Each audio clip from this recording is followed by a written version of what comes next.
네, 안녕하십니까. 네, 기도 잠깐 먼저 드리겠습니다. 하나님 감사합니다.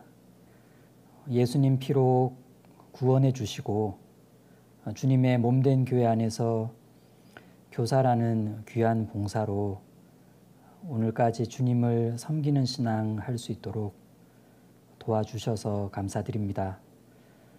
오늘 우리 선생님들과 함께 공과 공부하는 중에 주님께서 우리 각 사람의 마음을 도와주셔서 같이 배우는 말씀 안에서 우리 예수님의 사랑을 더욱 발견하고 기뻐할 수 있도록 도와주시길 부탁드립니다. 또 우리 아이들에게도 그 마음을 잘 전해주고 또 바르게 잘 가르쳐 줄 수 있는 그런 교사가 되도록 도와주세요. 우리를 사랑하시는 예수님 이름으로 기도드립니다. 아멘. 네, 오늘 공과는 도피성입니다. 도피성.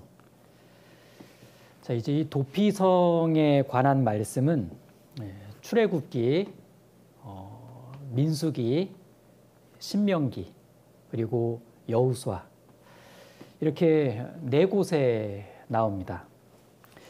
출애굽기에서는 하나님께서 율법을 주실 때 살인죄와 관련해서 도피성을 언급하셨습니다.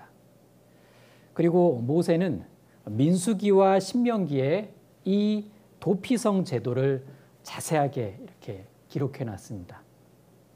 그리고 여호수아는 이 도피성 제도를 실제 가나안 땅에 정착시키는 그 임무를 맡게 됩니다.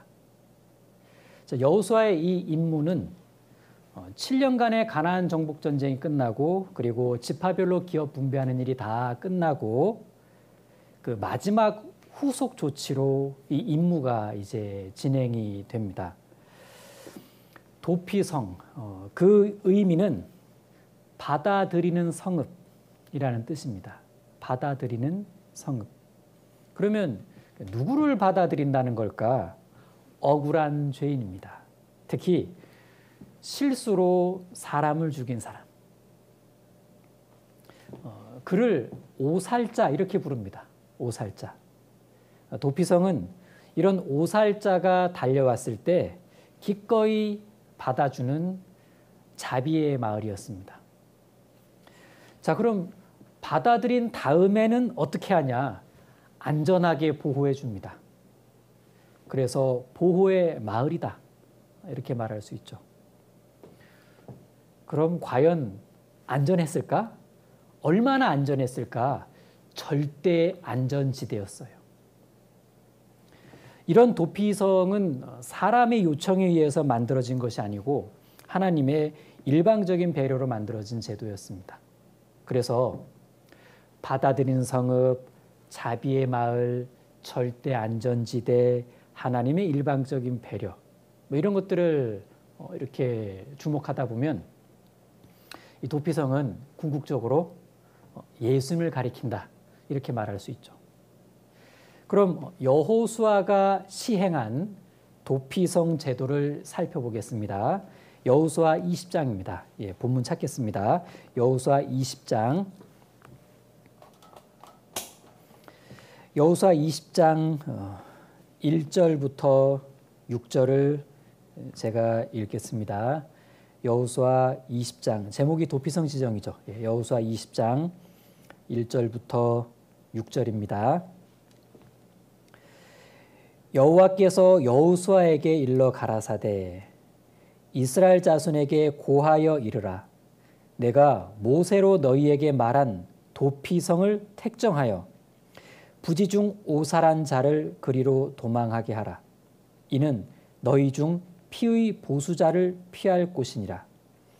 그 성읍들의 하나에 도피하는 자는 그 성읍에 들어가는 문 어귀에 서서 그 성읍 장로들의 귀에 자기의 사고를 고할 것이요 그들은 그를 받아 성읍에 들여 한 곳을 주어 자기들 중에 거하게 하고 피의 보수자가 그 뒤를 따라온다 할지라도 그들은 그 살인자를 그의 손에 내어주지 말지니 이는 본래 미워함이 없이 부지중에 그 이웃을 죽였음이라. 그 살인자가 회중의 앞에 서서 재판을 받기까지나 당시 대제사장의 죽기까지 그 성읍에 거하다가 그 후에 그 살인자가 본 성읍 곧 자기가 도망하여 나온 그 성읍에 자기 집으로 돌아갈지니라. 자, 뒤에 7, 8절에는 도피성으로 지정된 6곳이 소개가 되어 있고요. 9절까지 해서 도피성 제도에 대한 내용이 이렇게 소개가 되어 있습니다. 자, 도피성 제도를 이해하는 출발점은 과실치사입니다. 고의로 사람을 죽인 것이 아니라 실수로 사람을 죽이게 된 거예요. 실수로 사람을 죽었습니다. 이런 사람 이제 오살자라 그랬죠. 형법 제도가 제대로 확립되지 않았던 시대에는 죽임을 당한 자의 그 가까운 친척이 살해한 자를 찾아가서 복수할 수 있는 권리가 있었습니다. 복수권. 그런데 만일 고의 살인범이 아니라 과실로 남을 죽게 한 자도 이런 복수에 의해서 죽게 된다면 이건 어떻습니까? 억울하죠. 이건 정당한 공의라고 볼 수가 없습니다. 만일 이런 일이 일반적으로 허용되잖아요. 그럼 이제 사람들은 공의인가 아닌가 하는 뒤로 하고 이 감정과 분노만을 앞세워서 복수하는 일에만 눈이 멀어 있을 겁니다. 그렇게 되면 복수가 복수를 낳고 복수가 복수를 낳고 복수가 계속 이렇게 끊임없이 이어지게 될 겁니다. 결국 하나님이 주신 약속의 땅은 사랑과 평화, 복수와 무죄한 자들의 피로 얼룩져 버리게 될 겁니다. 그래서 이에 대한 방지 대책이 필요한데 바로 도피성 제도입니다. 자, 그럼 이제 이런 오살자는 어떻게 해줘야 될까요? 두 가지입니다. 첫 번째, 일단 보호해줘야 돼요. 정당한 재판을 받도록 도와줘야 됩니다. 사적인 복수로부터 이렇게 지켜줘야 됩니다. 첫 번째가 오살자에 대해서는 보호가 필요합니다. 근데 이게 다가 아니에요. 두 번째, 근신하도록 해줘야 됩니다. 근신하도록.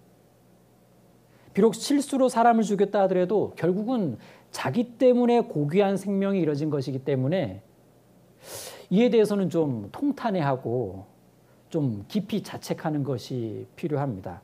도피성은 바로 이런 근신을 위한 장소이기도 했죠. 즉 도피성 제도는 오살자를 위한 제도인데 그 첫 번째 목적은 보호, 더불어 근신의 기회 또한 제공된다. 이것이 이제 도피성입니다. 이렇게 해서 하나님은 그 이스라엘 안에서 피해 복수라는 악순환을 탁 막고 이스라엘이 이렇게 온전히 세워져 가기를 바라셨던 겁니다. 다시 20장 1절을 보시겠습니다. 여호수아 20장 1절. 여호와께서 여호수아에게 일러 가라사대 이스라엘 자손에게 고하여 이르라 내가 모세로 너희에게 말한 도피성을 택정하여. 하나님께서 여호수아에게 말씀하셨죠. 내가 모세로 너희에게 말한 도피성, 이렇게 말씀하셨는데, 그러니까 이제 이미 여호수아와 백성들은 도피성 제도가 무엇인지에 대해서는 잘 알고 있었어요. 민수기 35장과 신명기 19장에서 아주 자세히 말씀해 주셨거든요. 하나님은 지금이 단지 그 제도를 이렇게 실행하고 정착시켜야 될 때라는 것을 좀 일깨워주고 계신 겁니다. 이제 시행하라, 뭐 이런 거겠죠. 자, 제가 방금 언급해드렸죠. 민수기 35장, 신명기 19장. 거기에다가 출애굽기 21장 12절과 14절을 이렇게 같이 메모해 두시면 도피성 제도를 공부하실 때 이렇게 살펴봐야 될 주요 본문이 됩니다. 자, 일단 도피성은 어떤 기준으로 해서 몇 개나 선택이 되었을까 알아보도록 하겠습니다. 민수기 35장입니다. 접으시고요.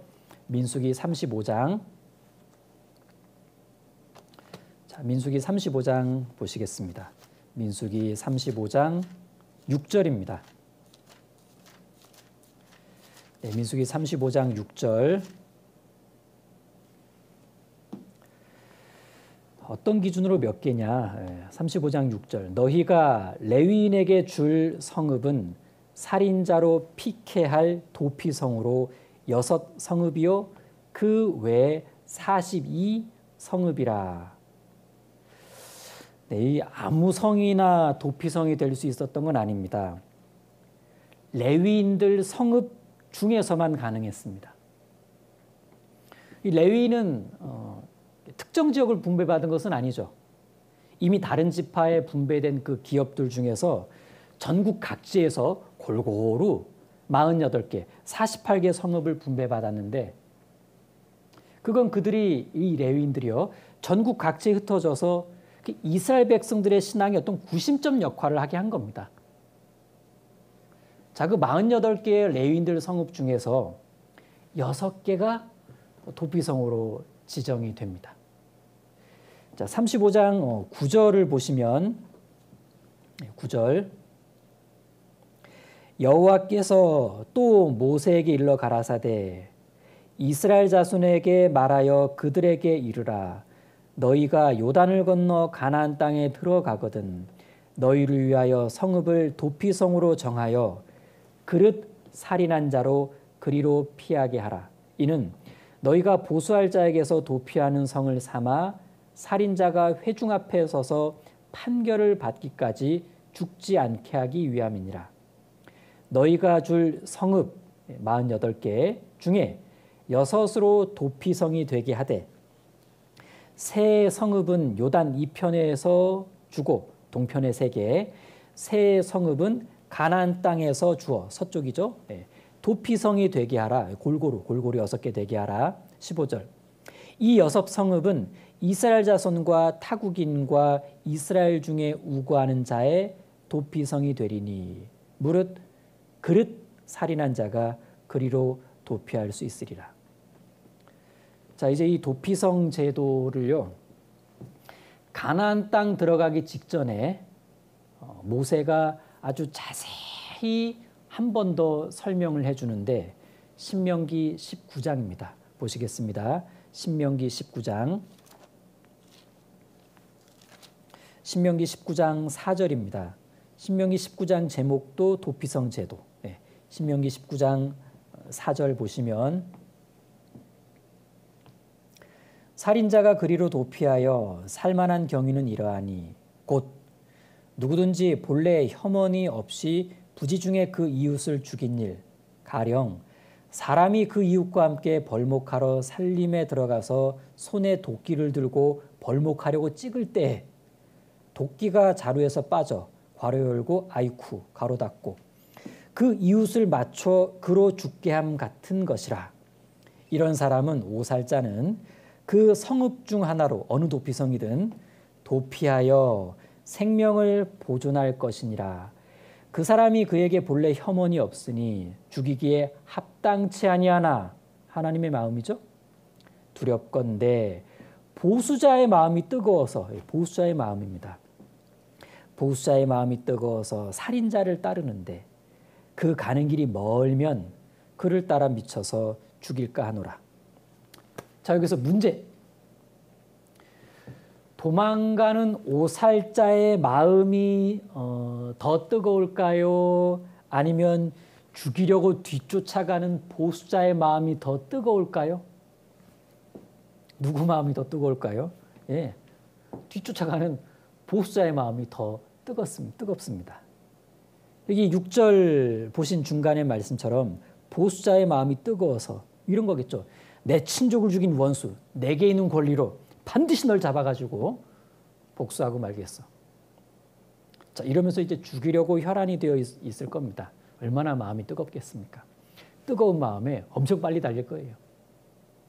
자, 두 번째 문제입니다. 자, 예전처럼 그러니까 광야 시대 성막, 회막 중심으로 다 같이 모여서 살던 이 광야에서는 억울한 일이 생기면 어떻게 했죠? 억울한 일이 생기면 어딜 갔습니까? 성막, 회막으로 찾아가면 돼요. 회막을 찾아가는 일은 쉬웠습니다. 가운데 있으니까, 멀지 않으니까, 가까이에 있습니다. 그런데 이제는 가나안 땅에 들어갔습니다. 넓은 가나안 땅에 흩어져 살게 되면 회막으로 달려온다는 건 쉬운 일이 아니에요. 너무 멉니다. 아마 회막으로 가는 중에 그 길에서 보복당할 확률이 큽니다. 보수자의 마음이 뜨거우니까. 그래서 하나님은 이스라엘 땅 곳곳에 도피성을 두게 하셨습니다. 자, 따라서 도피성은 몇 가지 특징을 가지게 됩니다. 일단 누구든지 하루 안에 달려올 수 있을 정도로 가까운 거리에 있게 했습니다. 하루길이래야 돼요. 요단 동편의 3개, 요단 서편의 3개가 어떤 특정 지역에 몰려있는 것이 아니라 골고루 쫙 분포되어 있기 때문에 오살자가 어디 있든지 간에 걸어서 8시간 안에는 도착할 수 있는 하루길 안에 있었다고 합니다. 자, 한편 여기 방금 읽었던 6절에 보수자의 마음이 뜨거워서 그 가는 길이 멀면 도피성 가는 길이 멀면 안 되는데 복음이 이와 같다는 생각을 해봅니다. 복음은 멀리 있진 않습니다. 누구든지 마음만 먹으면 단숨에 달려올 수 있을 정도로 가까이 두셨죠. 온 세상에 편만하게 해주셨습니다. 항상 전파되게 해주셨죠. 수많은 그리스도인들을 통해서 누구든 언제든지 복음과 쉽게 접촉될 수가 있습니다. 가는 길이 멀지가 않아요. 마음이 하나님과 멀어서 그렇지 복음은 결코 멀리 있질 않습니다. 자, 이제 이 도피성의 또 다른 특징은 대부분의 도피성은 높은 곳에 위치해 있었습니다. 왜요? 잘 보이라고. 그래서 도피성 이름 중에도 길르앗 라못이 있는데 그 뜻이 높이 올리운 곳입니다. 도피성은 멀리서도 쉽게 볼 수 있었습니다. 결코 비밀의 장소가 아니었던 거예요. 우리 예수님도 모든 사람이 다 볼 수 있게 십자가 위에 높이 달리셨죠. 구원의 복음 역시 비밀의 메시지가 아닙니다. 열린 메시지예요. 누구에게나 다 공개되어 있습니다. 자, 그리고 이 도피성으로 가는 길이 좀 특별했어요. 가는 길이 특별했는데, 자, 도피성은 높은 곳에 있으니까 뭐 찾기도 쉽고 하루길 안에 있으니까 뭐 이렇게 금방 갈 수도 있을 것 같지만 만약 그 가는 길이 너무 험해 그러면 제때 도착할 수가 없습니다. 그래서 도피성으로 가는 길은 아주 잘 닦여 있었다고 합니다. 잘 닦아 놓으라고 하셨어요. 신명기 19장 여기 3절을 보시면 19장 3절 보시면 내 하나님 여호와께서 내게 유업으로 주시는 땅의 전체를 3구로 분하여 그 도로를 닦고 무릇 살인자를 그 성읍으로 도피케 하라. 자, 이게 그 도로를 닦고 뭐 산 넘고 강 건너서 알아서 찾아오라고 하시지 않았습니다. 길을 잘 내줬어요. 얼마나 길을 잘 닦아 놓았냐면 그 랍비들의 구전에 의하면 도피성 가는 길이요 폭이 14m나 되었다고 합니다. 뭐 요즘으로 치면 대략 왕복 4차선 도로입니다. 대단하죠. 그러니까 길을 몰랐다는 핑계를 못 대는 거예요. 그리고 매년 12월이 되면요 꼭 도로를 점검하고 보수하도록 했습니다. 이뿐만이 아닙니다. 가나안 땅 곳곳에 도피성을 가리키는 도피하라라는 이 표지판을 세워두었다고 합니다. 도와줄 수 있는 건 다 도와준 거예요. 더욱 도피성다운 특징이 있는데 도피성의 성문은 항상 활짝 열려 있었다고 합니다. 보통 성문은 닫혀 있죠. 왜? 적이 쳐들어오니까. 근데 도피성 자체가 받아들이는 성읍이기 때문에 그 이름답게 성문이 열려 있었습니다. 어쩌면 이 부분이 도피성을 더욱 예수님의 예표답게 만들어주는 것인지도 모릅니다. 히브리서 10장 20절 말씀처럼 그 길은 우리를 위하여 열어놓으신 새롭고 산 길이다. 이렇게 말씀하셨는데 주님께서는 복음과 구원이라는 새롭고 산 길을 항상 열어놓고 늘 달려오는 영혼들을 이렇게 기다리고 계십니다. 자, 이렇게 해서 오살자가 도피성에 잘 도착할 수 있게 해놨는데 그럼 도착한 다음에는 어떻게 되는 건가요? 도착한 다음엔 어떻게 될까? 구체적인 절차가 여호수아 20장에 나와 있습니다. 자, 다시 돌아가겠습니다. 처음 봤던 여호수아 20장 3절 보시면요. 부지중 오살한 자를 그리로 도망하게 하라. 이는 너희 중 피해 보수자를 피할 곳이니라. 자, 4절 잘 보세요. 그 성읍들의 하나에 도피하는 자는 여기입니다. 그 성읍에 들어가는 문 어귀에 서서 그 성읍 장로들의 귀에 자기의 사고를 고할 것이요.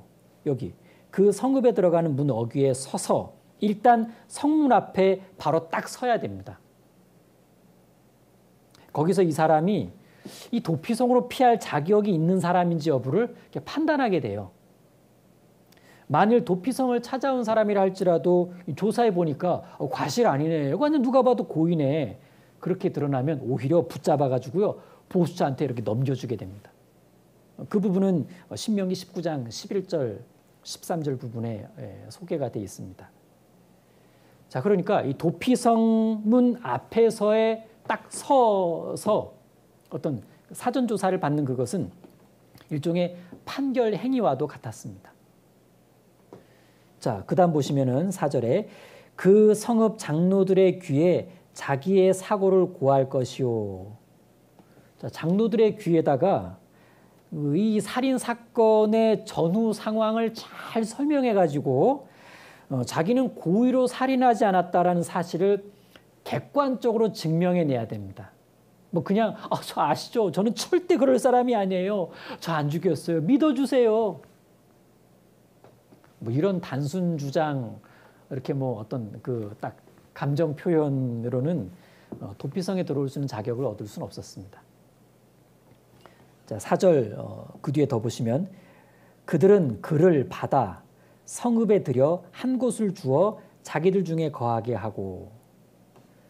자, 이렇게 오살자로 인정되면 성 안으로 받아줍니다. 그리고 그곳에 거하게 되는데 이게 끝일까? 아닙니다. 여기부터가 중요해요. 이제 도피성 안으로 들어오게 된 이 사람은 어떻게 되는 거냐? 정식 재판을 받아야 됩니다. 공개된 재판에서 자신의 무죄를 인정받아야 됩니다.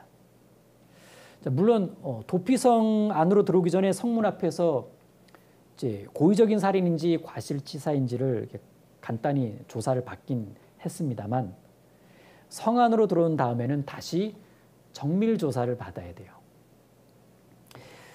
이 정식 재판에서 역시 과실치사다라고 인정이 되면 이제는 보수자에게 절대 넘겨주지 않습니다. 도피성 안에서 살 수 있게 되는 겁니다. 그러니까 성문 앞에서 간단히 조사받은 후에 오살자라고 인정이 돼서 그때부터 보수자에게 내어주지 않았던 이유는 정식 재판의 기회를 보장해 준 거예요. 저기 20장 9절 보시면요. 20장 9절 끝에 보시면 그는 20장 9절 끝에요. 그는 회중 앞에 설 때까지 거기 있을 것이니라. 재판받을 기회를 보장받는 겁니다. 자, 그러면 사건의 진행이 이제 이와 같은 결론에 이르렀을 때 오살자. 자, 그럼 이제 우리의 마음은 어떨까요? 막 이 사람 막 축하해주고 싶죠. 기쁩니다. 야, 그 잘 됐다고. 이젠 당신 안심해도 된다고. 이제 이곳에서 안전하게 계속 살 수 있게 됐습니다. 자, 그런데 여기서 이런 의문이 하나 들지 않습니까? 이제 뭐 도피성 안에서 살 수 있다고는 했는데 도피성에서 안 살고 그냥 빨리 자기 집으로 돌아가면 안 될까요? 집이 그립잖아요. 가족들이 기다리고 있고. 안 돼요. 못 돌아갑니다. 정확히 말하자면 당장은 안 돼요. 당장은 못 돌아갑니다. 자기 집으로 돌아가려면 조건 하나가 있어요. 자기 사건을 담당했던 대제사장이 죽어야 합니다. 그때는 돌아가는 것이 가능합니다. 자, 이건 일종의 공소시효 소멸 같은 거예요. 해당 사건을 다툴 수 있는 시기가 끝나버린 겁니다. 그 사건 담당 대제사장이 죽음으로써 말이죠. 곧장 새로운 대제사장이 부임할 텐데 그는 그 사건을 안 다룰 거예요. 자기 사건이 아닙니다. 저기 20장 6절 보시면 그 살인자가 회중 앞에 서서 재판을 받기까지나 주의하십시오. 받기까지나 정확한 표현은 재판을 받고 그리고예요. 재판을 받고 그리고 정식 재판을 받고 오살자로 인정받고 그리고 당시 대제사장의 죽기까지 그 성읍에 거하다가 그 후에 자기 집으로 돌아갈지니라.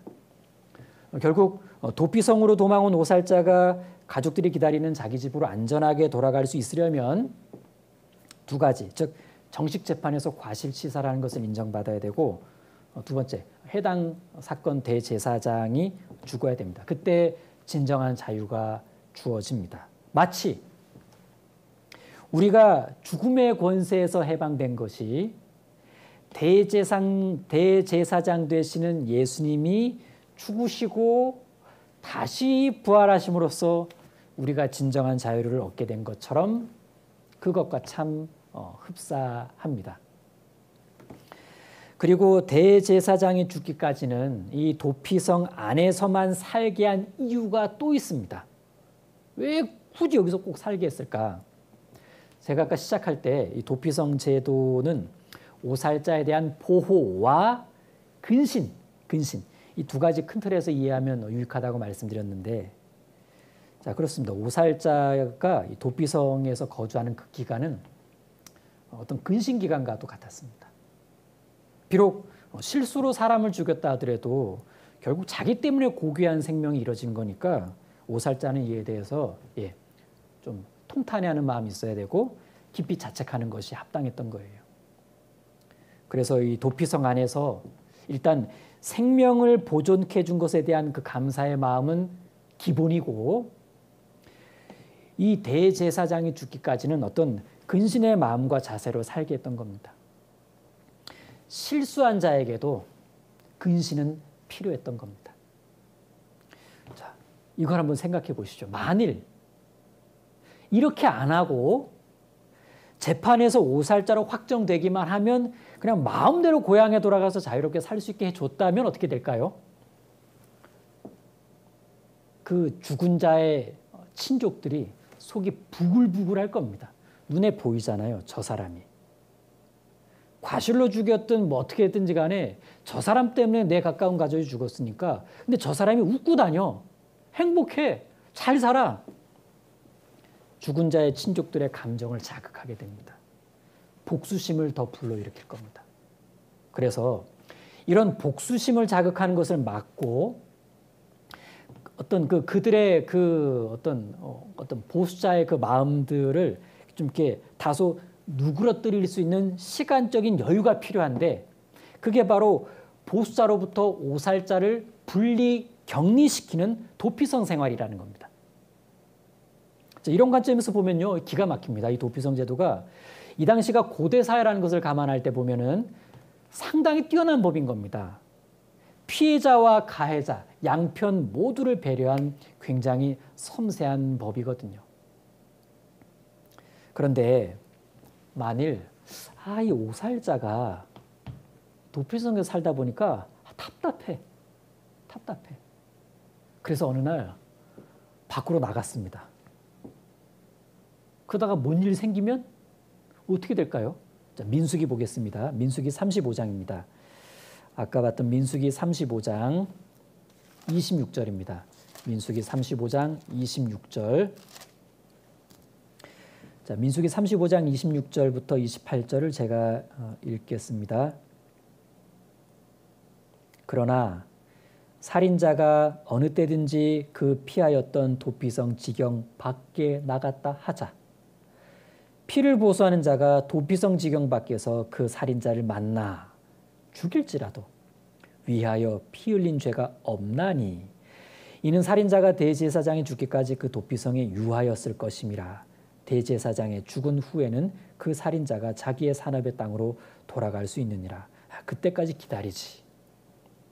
결국 보호받지 못합니다. 이 사람 스스로는 보호받을 권리를 포기한 사람이에요. 하나님이 특별히 주신 은혜를 버린 것과 같죠. 오살자가 결국 살 수 있는 유일한 길은 도피성 밖에 없었습니다. 그 안에만 있었어야 돼요. 만약 다른 방법으로 자기 나름대로의 방법으로 살아보려고 애를 쓴다면 그러면 그럴수록 도피성과는 멀어지겠죠. 자기 방법을 찾으려고 하는 오살자일수록 도피성 가야지라는 생각이 희미해질 겁니다. 뭐 그러다가 살 길을 놓쳐버리는 거죠. 왜? 보수자의 마음이 뜨거우니까. 도피성은 있으나 도피성의 은혜를 누리지 못하는 자가 있기는 있었을 겁니다. 자, 우리 인생이 사실 이와 같습니다. 죄인이 살 수 있는 유일한 길은 예수님밖에 없습니다. 그분이 도피성이세요. 예수께서 가라사대 내가 곧 길이요 진리요 생명이니 나로 말미암지 않고는 아버지께로 올 자가 없느니라. 그런데 만일 죄인이 자기 방법대로 살려고 한다면 혹은 엉뚱한 방법으로 천국 가려고 한다면 결국은 살 길과 멀어지고 살 길을 놓쳐버리는 겁니다. 예수님 놓쳐버리고 예수님과 멀어지는 거예요. 자, 한편 이 도피성은 이스라엘뿐만 아니라 이렇게 타국인에게까지 적용이 되었죠. 타국인에게까지. 여기 민수기 35장 15절 보시면 이 여섯 성읍은 이스라엘 자손과 타국인과 이스라엘 중에 우구하는 자의 도피성이 되리니 무릇 그릇 살인한 자가 그리로 도피할 수 있으리라.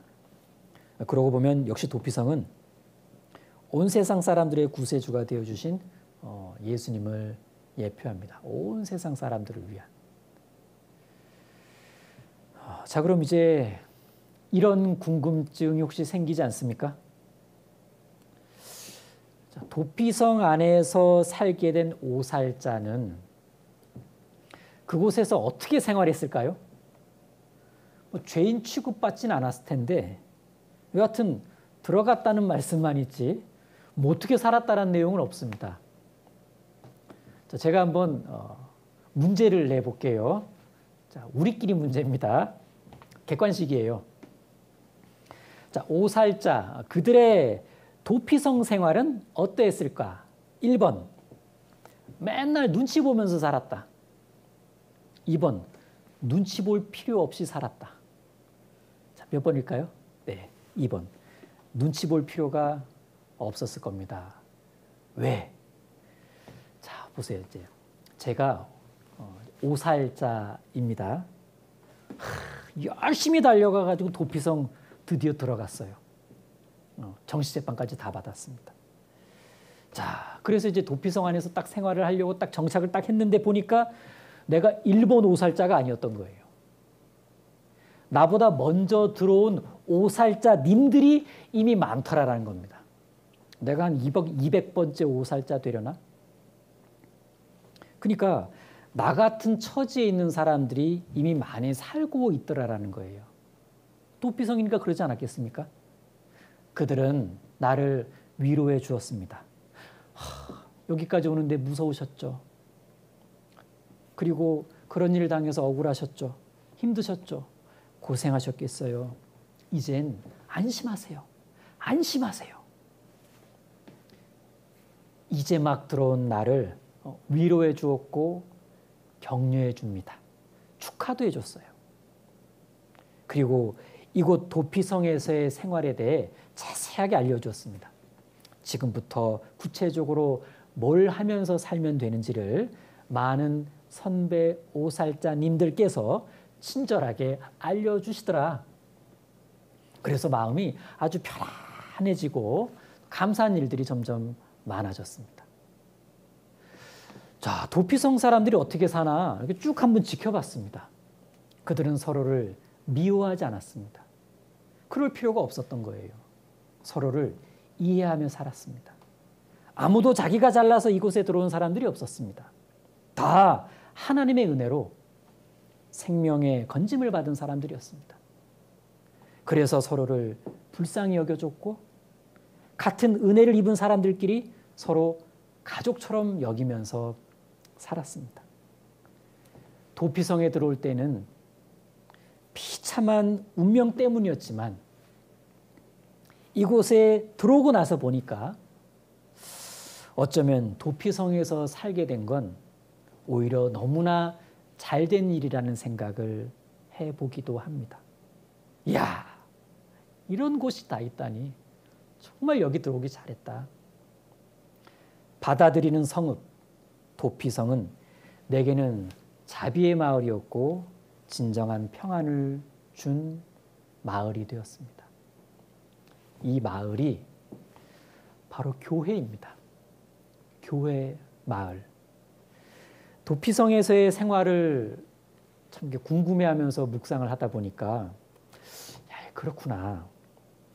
교회 생활이 도피성 생활이었겠구나. 교회가 도피성이네. 결국 도피성 안에서의 생활은 그렇죠. 예수 안에서의 생활이고 그게 곧 교회 생활이고 교제 생활입니다. 자, 그리고 도피성의 이름들을 보면 이 도피성 생활이 어떠했을지를 더 잘 이해할 수 있게 됩니다. 자, 여호수아 20장 돌아가겠습니다. 여호수아 20장 7, 8절이 도피성 이름들이 소개되어 있다 그랬죠? 네, 여호수아 20장 7절 보시면 여호수아 20장 7절입니다. 무리가 납달리의 산지 갈릴리 게데스와 에브라임의 산지 세겜과 유다 산지의 기럇 아르바 곧 헤브론을 구별하였고, 자 동그라미 치면 되죠. 게데스, 세겜, 헤브론. 헤브론 먼저 볼까요? 헤브론. 헤브론이라는 도피성의 이름 뜻이요. 헤브론 교제예요. 교제. 그렇죠. 도피성엔 말씀의 교제가 있었을 겁니다. 도피성에 들어온 사람들은 그 안에서 누굴 만납니까? 대제사장을 만나죠. 대제사장으로부터 하나님의 말씀을 배우고 하나님 뜻에 따라 사는 삶을 배우고 교제했을 겁니다. 이 구원받은 사람이 그렇지 않습니까? 교회 안에 들어와서 그 안에 계신 머리로 계신 주님으로부터 말씀을 배우고 그리스도인의 삶을 사는 것에 대해서 우리가 서로 교제를 나눕니다. 자, 세겜, 게데스를 먼저 볼까요? 게데스. 게데스라는 도피성의 이름 뜻은 거룩입니다. 거룩. 예, 이 도피성 안에서는 깨끗하게 살았을 겁니다. 거룩. 오살자는 이 도피성 시민이 된 순간부터는 죄인이 아니라 죄에서 거룩해진 사람입니다. 죄에서 거룩해진 사람. 그렇게 인정해 줬거든요. 그래서 그는 거룩해진 사람답게 살아가려고 소소한 죄들부터 멀리 했을 겁니다. 전에는 죄가 달았는데 이제는 씁니다. 그래서 이제 싫어졌어요. 그리고 이런 곳에 있으면서 저런 죄를 짓는다는 건 정말 어울리지 않아. 이렇게 생각하지 않았겠습니까? 무엇보다 나를 받아준 이 도피성 대제사장이 내가 저렇게 사는 거 싫어할 거야. 그걸 알아요. 우리가 구원받고 교회 안에 들어올 때 그랬습니다. 지금도 그렇죠. 자, 세겜. 세겜이라는 도피성 이름은 그 뜻이 어깨입니다. 어깨. 어깨하면 이렇게 짐 올리는 건데, 도피성은 내가 짊어졌던 무거운 짐을 대신 어깨에 짊어져 주었습니다. 이제 죄짐에서 해방된 사람은 앞으로 남은 인생 동안 뭔가 이제는 좀 의미 있는 새로운 짐을 지고 싶어 했을 거예요. 그건 뭐 누가 시켜서가 아니라, 눈치를 줘서가 아니라 그냥 내가 하고 싶어서. 그래서 그 도피성 안에서 자기가 할 수 있는 일이 뭔가를 아마 찾지 않았겠습니까? 그리고 기쁜 마음으로 그 일을 하기 시작했을 겁니다. 우리도 그랬어요. 여호와께서 내게 주신 은혜, 모든 은혜를 무엇으로 보답할꼬? 그 은혜 때문에 미약하나마 보답의 삶을 삽니다. 지금의 우리가 하는 이 봉사가 내가 선택한 즐거운 짐이잖아요. 자, 이번엔 8절 보시면요. 또 여리고 동 요르단 저편 르우벤 지파 중에서 평지 광야의 베셀과 갓 지파 중에서 길르앗 라못과 므낫세 지파 중에서 바산 골란을 택하였으니. 베셀, 길르앗 라못, 골란. 자, 이제 이 도피성 안에서의 매일매일의 삶은, 그 삶 속에서 마음은요, 틀림없이 이렇게 마음은 참 이렇게 안심이 되었을 거예요. 안전. 예. 왜? 절대 안전지대에 들어와 살고 있으니까. 여기 이제 이 베셀이라는 도피성 이름 뜻이 요새예요. 요새. 아, 내가 절대 안전지대 요새 안에 들어와 있구나. 교회 안에 있는 우리도 그렇습니다. 매일매일 영원한 안전을 확신하고 안심해야 합니다. 왜? 예수님이 요새시니까. 그리고 이 도피성 안에서는요, 전에는 몰랐던 기쁨과 즐거움을 누리면서 살아갑니다. 물론 이곳에서의 기쁨과 즐거움이 육신의 안락한 삶을 말하는 것은 아닙니다. 낯선 곳에서의 삶이니까 뭐 다소 고단했을 수도 있는데, 그러나 이 사람에게는 그 어떤 식지 않은 감격이 있었을 거예요. 야, 나를 받아주셨구나. 내가 살았구나. 내가 거룩해졌어. 야, 나를 이해해 주고 계시는구나. 나를 위로해 주고 계셔. 내게 늘 힘을 주고 계셔. 자, 이 감격이 어떤 기쁨과 즐거움을 계속 이렇게 샘솟게 해주었을 겁니다. 그래서 골란이라는 도피성의 그 이름 뜻이 기쁨과 즐거움입니다. 길르앗 라못이 있는데 그건 아까 좀 살펴봤죠. 높은 곳에 있다고. 자, 이제 이렇게 한번 정리를 해보겠습니다. 어떤 사람이 실수로 사람을 죽였습니다. 이 사람이 가장 먼저 알아야 할 사실은 뭘까요? 자기가 오살자가 되었다는 사실을 재빨리 알아차려야 돼요. 그거 늦게 알아차리면, 그거 모르면 당해요, 보수자한테. 자, 그 다음 이제 자기가 오살자라는 것을 알게 되었으면 이때는 뭘 가장 서둘러서 해야 됩니까? 자기와 가장 가까이에 있는 도피성이 어딘지를 최대한 빨리 찾아내야 됩니다. 어디가 가까운 도피성이지? 빨리 표지판을 확인해야 돼요. 자, 그럼 이제 찾았어요. 아, 도피성 저쪽이구나. 그 다음에 뭘 해야 됩니까? 뒤도 돌아보지 말고 뛰어야 돼요. 뛰어! 재난 영화의 한 장면 같죠? 뛰어! 죽을 힘을 다해 도피성으로 향해 달려가야 됩니다. 한편 모든 인생들은 사실 의도치 않게 죄인으로 태어났습니다. 뿐만 아니라 어찌할 수 없는 죄성으로 인해서 죄인 줄도 모르고 죄만 짓고 살다가 이 모양이 된 억울한 오살자거든요. 그렇다면 이 오살자 인생들도 마찬가지입니다. 자기가 율법과 같은 보수자에게 쫓김당하는 비참한 죄인이라는 사실을 빨리 알아차려야 됩니다. 그리고 나를 살려주는 말씀이 어디 있는지, 복음이 어디에 있는지, 복음 있는 교회가 어딘지를 재빨리 찾아야 돼요. 우물쭈물하다가는 경각간에 물어 떨어집니다. 그 다음 어떻게 됩니까? 찾았습니다. 그 다음엔 기다렸다가 내년 학예 수양회 가야 돼요? 아니면 바로 다음 주 전도 집회 참석해야 돼요? 예. 이제 이 죄인이 해야 될 단 하나 일은 최대한 빨리 뒤도 돌아보지 말고 복음을 향해 달려가야 됩니다. 그래야 삽니다. 이때 우리가 할 수 있는 좋은 일이 있죠. 일단 구원의 도피성이 어딘지를 잘 알려줄 수 있는 우리는 안내 표지판이 되어줄 수 있습니다. 구원에 관한 한 우리가 도피성이 되어줄 수는 없지만 표지판은 되어줄 수 있거든요. 우리가 표지판 역할을 잘만 해도 놀라운 결과를 볼 수 있습니다. 이 표지판이요, 똑바로 세워져 있어야 되겠죠. 삐뚤어져 있으면 다른 사람들이 잘 못 봅니다. 그리고 표지판에 오물이 많이 묻어 있으면 제 역할 못해요. 그리고 도피성 표지판은 늘 유지보수했다 그랬죠? 나라는 표지판도 늘 관리에 힘써야 됩니다.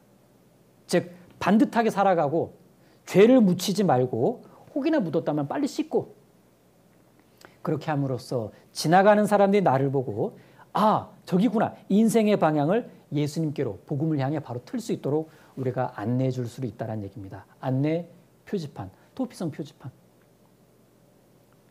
그리고 이 받아들이는 성읍, 피할 곳 되는 도피성을 이렇게 교훈받을 수도 있는데, 그리스도인이 신앙생활 중에 고난, 핍박, 큰 어려움을 겪을 때 그때도 예수님은 피할 곳, 도피성이 되어주십니다. 그리고요, 살다 보면 본의 아니게 내가 가해자도 되고 피해자도 돼요. 실수로 형제자매에게 피해를 입힐 수도 있고 내가 입을 수도 있습니다. 그래서 우리 각자의 마음속에도 다른 사람의 실수는 물론이고 자기 자신의 실수도 좀 너그럽게 받아줄 수 있는 자비의 마을이 내 안에 있다면 우리도 예수님과 같은 도피성의 사람으로 살아갈 수가 있습니다. 형제자매의 관계에서도 좀 더 넉넉해질 거예요. 자신에 대해서도 너그러짐으로써 신앙의 자존감도 높아질 겁니다. 그리고 개인적으로 가졌던 의문 하나를 한번 말씀드려 볼까 합니다. 6개의 도피성이 가나안 땅 어디에서나 이렇게 쉽게 다다를 수 있도록 분포되어 있었다 그랬는데, 각 도피성 간엔 정삼각형을 그릴 수 있을 정도로 굉장히 이렇게 섬세하게 배정이 돼 있었던 거예요. 이런 생각해 봤습니다. 도피성을 좀 더 많이 만들어 주시지. 6개보다 많이. 그럼 더 쉽게 빨리 갈 수 있을 텐데. 계속 생각을 해보니까 제 생각인데, 거리가 마음을 증거해 주는 것 같아요. 거리가 마음을 증거해 준다. 지나치게 가까우면 간절해서 찾아가는지를 알 수가 없습니다. 살려는 의지가 있는지, 도피성을 믿는 믿음이 있는지, 이런 건 도피성이 적정 거리를 두고 있을 때 입증이 되는 것 같아요. 그러고 보니 우리에겐 전도 집회가 그랬고 또 수요 말씀과 주일 말씀이 그렇다는 생각도 듭니다. 수고를 들여야 얻을 수 있는 어떤 심리적, 물리적 적당한 거리가 필요한 것 같습니다. 자, 이제 즐거운 과제 하나를 내드리고 마치겠습니다. 종이 한 장을 놓고 여러분 나름대로 상상해서 한번 도피성을 그려보는 거예요. 먼저 이스라엘 땅을 그립니다. 갈릴리 바다 사해 요단강, 동편과 서편에 적당하게 균등하게 도피성 6개를 그립니다. 그 다음엔 길을 그리는데, 도피성으로 가는 길을 그려보시는데, 보통 길은 그냥 꼬불꼬불 그려 놓으시고 도피성 가는 길은 일자 쭉 폭은 넓게 깔끔하게 정돈된, 그리고 표지판 곳곳에 심어두는 거 잊지 마시고, 자, 그리고 마지막으로는 도피성 성문은 좀 활짝 열어두고 그리세요. 그림에 솜씨가 있는 분은 도피성 위에 있는 그 군사들의 얼굴 표정을 무섭게 말고 가장 부드럽고 자유로운 눈빛으로 그려준다면 멋진 도피성 그림이 될 것 같습니다. 그 그림을 분반 시간에 아이들과 함께 나눈다면 참 좋은 분반 시간이 될 것 같습니다. 기도하고 마치겠습니다. 주님 감사합니다. 오늘 얻은 교훈들 또 살펴본 말씀들 좀 더 공부하고 묵상하면서 우리 아이들에게 보다 좋은 교육을 잘할 수 있도록 도와주시길 부탁드립니다. 감사드리며 예수님 이름으로 기도드립니다. 아멘.